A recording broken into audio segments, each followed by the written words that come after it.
El Ministerio de Vivienda dio a conocer una cifra que manifiestan ellos es preocupante: más de 3.700 casas que son viviendas sociales y estarían sin uso. Han dicho que es preocupante, lo mencionaba el ministro Rodrigo Pérez Maquena, desde el punto de vista que estas familias estarían demostrando así que no necesitaban los subsidios de los cuales fueron parte bajo los gobiernos de la Concertación. Hemos invitado al senador de la Comisión de Vivienda y Urbanismo, Eugenio Tuma, que nos acompaña a esta hora. Senador, gracias por estar aquí. Carlos, ¿cómo está? Buenos días.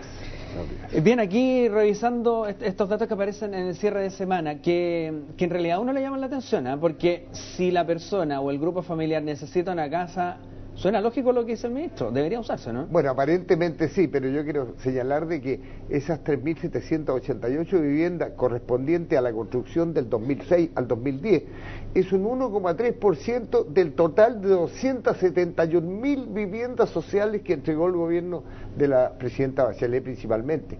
Entonces, esto es marginal. Ahora, ¿qué es lo que ocurre con esas familias? Normalmente a los pobres nosotros les obligamos a no disfrutar de su patrimonio y a no usar libremente de su patrimonio. Los pobres tienen que limitarse con sus recursos y entonces les prohibimos arrendar.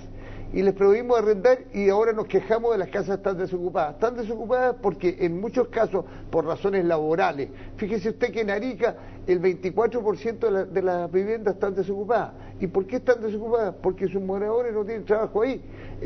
Fíjese usted que en Santiago el 0,3% de las viviendas, 0,3% solo de las viviendas de aquellas que encuestaron, porque si usted pone a todos en el estudio, se va a dar cuenta de que es mucho menor la cantidad de viviendas desocupadas. ¿Y cómo se hace para poder evaluar bien los datos sin perder tampoco una mirada objetiva de lo que plantea el ministro, que a mí me parece un tanto lógico cuando hemos visto la existencia de falsos pobres en algunos procesos? Por ejemplo, hace muy poco tiempo Mega sacó un reportaje donde muestra gente que ganaba cerca de 2 millones de pesos ingresos mensuales y tenía algunos subsidios pertenecientes a grupos socioeconómicos de muchos menores recursos. ¿Cómo se puede lograr eso?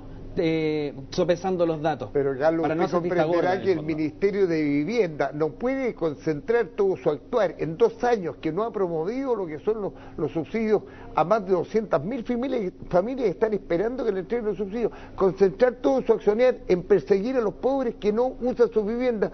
Y naturalmente esas personas en su mayoría son personas de escasos recursos que no tienen fuente laboral donde le asignaron la vivienda, o cambió su situación laboral, o tienen una familia muy numerosa, o no pueden arrendar la vivienda por expresa prohibición del ministerio. ¿Por qué no hacemos encuesta en los sectores medios, en los subsidios que se han entregado a los sectores medios? ¿Cuántas viviendas están arrendadas a pesar de la prohibición? Entonces creo que es sesgado esta cifra que se da, es sesgada esta noticia, porque la noticia ¿cuál debería ser? Que hay 200.000 familias que han dejado de recibir su vivienda, pudiendo haberlo hecho por incapacidad de este gobierno. Esta cifra es para ocultar la incapacidad que ha tenido el gobierno del presidente Piñera en ejecutar el presupuesto y en entregar subsidios a las familias más necesitadas. Usted dice que esta administración ha reducido la cantidad de viviendas sociales y subsidios que se entregaban en el gobierno anterior. Sí, claro, yo tengo los cuadros de fuentes del propio Ministerio de Vivienda en que señala que mientras el año 2009 se construían 70.000 viviendas, el 2010 80.000,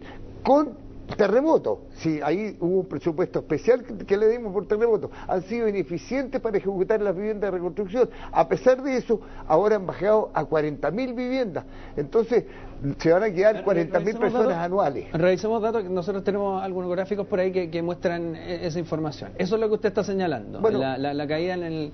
Ahí está la caída en la cantidad de viviendas que se construyen en Chile y en el número de subsidios entregados, el número de subsidios totales. Y eso grafica en realidad la importancia o la poca importancia que este gobierno le ha dado a la política social de vivienda. Entonces, el pretender dar como gran noticia que hay viviendas desocupadas que corresponden al 1,3% del total de las 271.000 viviendas que se entregaron por parte de la presidenta Bachelet, y que son variables los porcentajes dependiendo de las regiones. Hay regiones que tienen más carencia de empleo y por tanto hay mayor cantidad de viviendas desocupadas. En regiones del norte y en la Araucanía se concentran estas denuncias que dice el Ministerio de Vivienda. Claro, usted vaya a ver, yo conozco casos y te puedo citar personas que han luchado 2, 3, 4 años por su vivienda, cuando la tienen se encuentran que ha cambiado su situación laboral, perdieron la situación laboral y tiene que irse fuera de la región, tiene que venirse a Santiago o al norte a buscar trabajo. Pero son temporeros. Como les prohíben arrendar, dejan la vivienda desocupada. Entonces, en otros casos,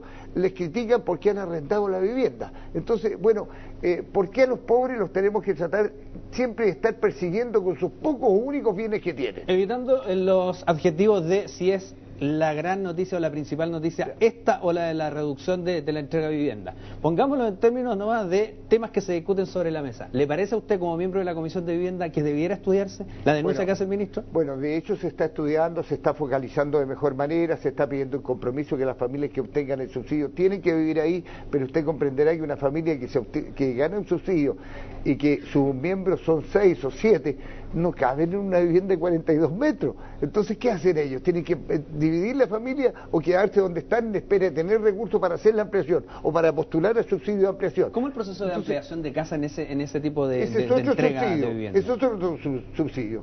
Se entregó la vivienda pequeña, limitada, con familia mayor, y la familia mayor tiene que postular a un subsidio de ampliación. No se van a ir a vivir 3 miembros de una familia de 6, se van a vivir los 6. O cuando pierde el trabajo, no lo puedes obligar a vivir en una ciudad, en una localidad donde no tiene fuente laboral. ¿Y usted tiene un porcentaje de familias que están en esa situación como para poder evaluar cuantitativamente cuáles son los que estarían en duda y cuáles son aquellos que tienen los problemas puntuales? A ver, el Ministerio lo que debería hacer después de dar esta noticia se ha dedicado más a hacer estudios que a ejecutar el presupuesto, pero ya que ha hecho estudios, ¿por qué no hace el estudio de las 3.788 familias? ¿Cuántas de ellas tienen fuente laboral? ¿Cuántas de ellas están desocupadas? ¿Cuántas de ellas no pueden vivir ahí por el tamaño de la familia? ¿Por qué el Ministerio no se preocupa de solucionar el problema de esas familias que están seguramente en una situación angustiante y no de ejecutar el presupuesto?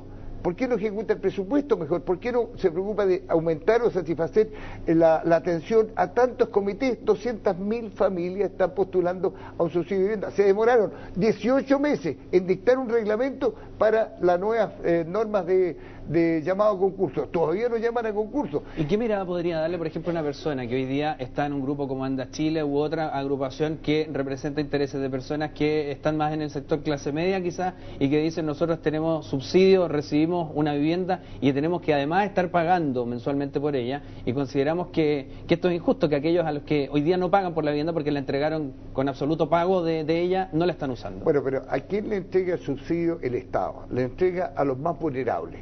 Y los más vulnerables no tienen ingresos. Y como no tienen ingresos, entonces había que eliminar ese pago de dividendos. Entonces, el caso de las familias ANDA que pidieron un crédito en el banco, tienen una situación también angustiante porque el Estado ha ayudado a determinadas familias con un 100%, casi un 100% de subsidio, y a esta otra familia le dijo váyase al banco.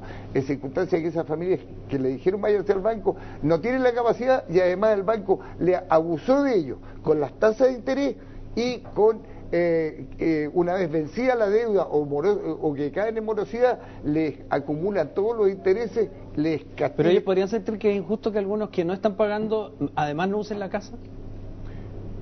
Sí, claro, claro que es injusto, pero hay que ver por qué razón no están usando las casas. Si la normativa que tiene el Estado es que esas casas no las pueden arrendar, ¿por qué los culpan entonces de no estarlo usando? Hay que ser coherente, hay que mirar los ingresos de esas personas. A lo mejor son familias que no tienen ingresos, ¿no es cierto?, suficiente para seguir viviendo en el lugar donde no tienen trabajo. Okay, entonces hay que hacer una mirada más integral. Y yo diría que este tema es preocupante, pero mucho más preocupante son las más de 200.000 familias que están dejando de recibir un subsidio por incapacidad del gobierno de implementar los planes y de llamar a los concursos que está esperando las familias más vulnerables de Chile. Vamos a dar un vistazo a ese tema también. Muchas gracias, señor Portalería. Que esté muy bien, muchas gracias a ti.